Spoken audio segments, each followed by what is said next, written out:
Assalamualaikum warahmatullahi wabarakatuh. Baiklah, dalam kesempatan ini saya akan menjelaskan jawaban dari tugas 9 akuntansi perpajakan mengenai investasi sekuritas aset tetap dan aset tidak berwujud.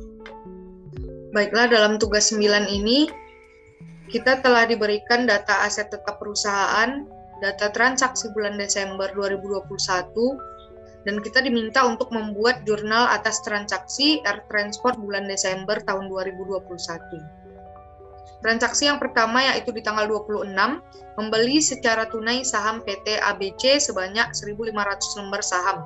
Harga per lembar saham Rp1.500. Maka transaksi di tanggal 26 Desember ini perolehan saham dengan lembar saham sebanyak 1.500 lembar dan harga per lembarnya itu Rp1.500, sehingga dihasilkan harga saham sebesar Rp2.250.000. Begitu juga dengan harga perolehan Rp2.250.000.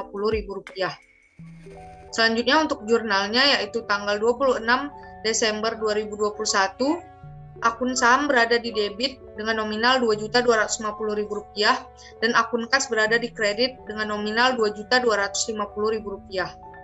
Selanjutnya yaitu transaksi yang kedua di tanggal 27 Desember menerima bunga obligasi dari PT XYZ sebesar Rp15.500.000. Maka untuk transaksi ini dikenakan PPh final pasal 4 ayat 2 atas penghasilan bunga obligasi, yaitu tarifnya sebesar 10%, maka Rp15.500.000 dikali dengan 10% menghasilkan PPh final pasal 4 ayat 2 sebesar Rp1.550.000. Kemudian untuk jurnalnya yaitu di tanggal 27 Desember 2021, akun kas berada di debit sebesar Rp13.950.000 dan akun biaya pajak penghasilan pasal 4 ayat 2 juga berada di debit dengan nominal Rp1.550.000. Kemudian untuk penghasilan bunga obligasi berada di kredit dengan nominal sebesar Rp15.500.000. Selanjutnya yaitu transaksi yang ketiga di tanggal 28 Desember, menjual saham PT ABC sebanyak 1.500 lembar saham dengan harga per lembar saham Rp2.000.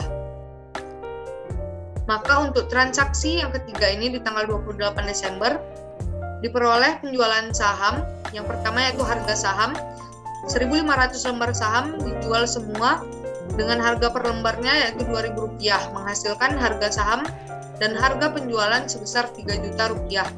Kemudian dihitung laba atau rugi penjualan dari harga penjualan dikurangi dengan harga pembelian saham, yaitu Rp3.000.000 dikurangi dengan Rp2.250.000, menghasilkan keuntungan penjualan saham sebesar Rp750.000. Untuk jurnalnya di tanggal 28 Desember 2021, akun kas berada di debit sebesar Rp3.000.000, sedangkan akun saham berada di kredit sebesar Rp2.250.000, dan akun keuntungan penjualan saham juga berada di kredit sebesar Rp750.000. Selanjutnya transaksi yang keempat yaitu pada tanggal 29 Desember menerima dividen tunai dari PT YYY sebesar Rp150 juta. Maka untuk transaksi di tanggal 29 Desember ini, akun di debit yaitu kas sebesar Rp150 juta dan akun penghasilan dividen di kredit sebesar Rp150 juta. Transaksi yang terakhir yaitu di tanggal 31 Desember, hitung penyusutan aset tetap perusahaan kemudian catat dalam jurnal. Bisa dilihat dari data aset tetap perusahaan ini, terdapat 5 aset tetap perusahaan. Yang pertama yaitu lemari, dengan tanggal perolehan 1 Februari 2020 dengan nilai perolehan sebesar Rp56 juta, dan lemari termasuk ke dalam kelompok 1, aset berwujud. Maka untuk penyusutan lemari adalah sebagai berikut. Harga perolehan sebesar Rp56 juta. Dikarenakan lemari merupakan kelompok 1, maka Pajak mengatur tahun untuk penyusutan lemari kelompok 1 yaitu selama 4 tahun. Tarif penyusutan garis lurus yaitu sebesar 25%. Nah, dikarenakan perolehan lemari ini yaitu pada tanggal 1 Februari 2020, maka asumsinya yaitu perolehan ini di awal Februari 2020 dan dihitunglah penyusutannya untuk tahun 2020 yaitu harga perolehan dikali dengan tarif garis lurus, kemudian dihitung dari Februari hingga Desember, yaitu 11 bulan per 12 bulan. Sehingga dihasilkan penyusutan untuk tahun 2020 sebesar Rp12.833.333 dan nilai sisa buku pada tahun 2020 sebesar Rp43.166.667. Kemudian yang diminta pada soal yaitu penyusutan pada tahun 2021. Sama seperti di awal, hanya saja dikarenakan 2021 ini full 1 tahun, maka untuk penyusutannya langsung saja dari nilai sisa buku 2020 dikalikan dengan tarif 25%, sehingga menghasilkan penyusutan sebesar Rp14 juta. Dan begitu seterusnya hingga tahun 2023. Kemudian, untuk penyusutan motor diperoleh pada tanggal 2 April 2019 dengan nilai perolehan Rp192 juta dan motor termasuk kelompok aset tetap nomor 2. Maka untuk motor dihitung dari asumsi awal April 2019. Caranya sama, yaitu harga perolehan dikali dengan tarif penyusutan garis lurus aset kelompok 2 sebesar 12,5%. Kemudian dikali 9/12. 9/12 ini adalah jangka waktu dari April hingga Desember, yaitu 9 bulan dibagi 12 bulan, sehingga menghasilkan penyusutan sebesar Rp18 juta. Kemudian untuk nilai sisa bukunya yaitu harga perolehan dikurangi dengan penyusutan pada tahun berjalan, sehingga menghasilkan nilai sisa buku 2019 sebesar Rp174 juta.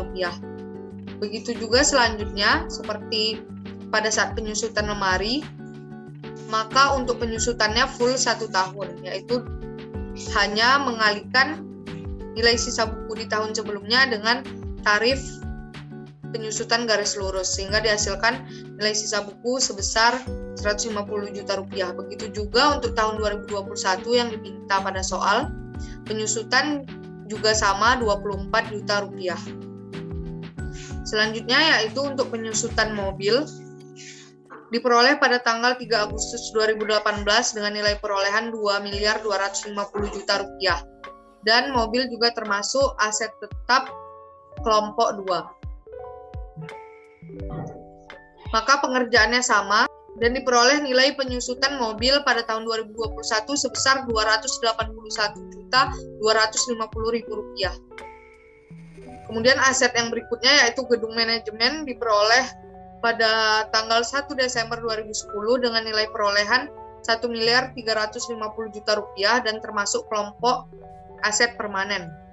Maka untuk penyusutan gedung manajemen itu tarifnya hanya garis lurus yaitu sebesar 5% dan diperoleh nilai penyusutan gedung manajemen pada tahun 2021 sebesar Rp67.500.000. Kemudian yang terakhir yaitu gudang diperoleh pada tanggal 1 Maret 2015 dengan nilai perolehan Rp500 juta dan juga termasuk ke kelompok permanen. Maka penghitungan penyusutannya juga sama seperti gedung manajemen dengan tarif 5% dan hanya metode garis lurus saja, sehingga dihasilkan penyusutan pada tahun 2021 sebesar Rp25 juta. Oleh karena itu, maka jurnal penyusutan aset tetap PTR Transport tanggal 31 Desember 2021 adalah sebagai berikut. Beban penyusutan lemari di debit sebesar 14 juta rupiah. Akumulasi penyusutan lemari di kredit sebesar 14 juta rupiah. Kemudian beban penyusutan motor di debit sebesar 24 juta rupiah. Dan beban akumulasi penyusutan motor di kredit sebesar 24 juta rupiah. Selanjutnya yaitu beban penyusutan mobil di debit Rp281.250.000 dan akumulasi penyusutan mobil juga sama Rp281.250.000. Kemudian beban penyusutan gedung manajemen sebesar Rp67.500.000 dan akumulasi penyusutan gedung manajemen sebesar Rp67.500.000. Dan yang terakhir yaitu beban penyusutan gudang sebesar Rp25 juta dan akumulasi penyusutan gudang sebesar Rp25 juta. Baiklah, sekian penjelasan dari saya mengenai jawaban dari tugas 9 akuntansi perpajakan mengenai investasi sekuritas aset tetap berwujud dan aset tetap tidak berwujud. Terlebih dan kurang saya mohon maaf. Wabillahi taufik walhidayah. Wassalamualaikum warahmatullahi wabarakatuh.